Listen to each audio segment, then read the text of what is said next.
കഴിഞ്ഞ ദിവസം നമ്മുടെ ബഹുമാന്യയായ ആരോഗ്യമന്ത്രി പറഞ്ഞത് ആൻറ്റിബയോട്ടിക്കുകളുടെ അമിതമായ ഉപയോഗം നമ്മുടെ സംസ്ഥാനത്ത്, നമ്മുടെ രാജ്യത്ത് ആരോഗ്യ മേഖലയ്ക്ക് വലിയ ഭീഷണിയായി വളർന്നിട്ടുണ്ട് എന്നാണ്.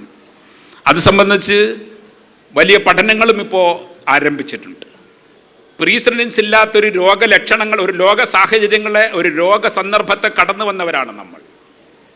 കോവിഡ് കാലം, സത്യത്തിൽ കോവിഡ് കാലമാണ് ലോകത്ത് മനുഷ്യരെ ഏറ്റവും കൂടുതൽ ചൂഷണം ചെയ്ത കാലഘട്ടം എന്ന് നമ്മൾ മനസ്സിലാക്കണം.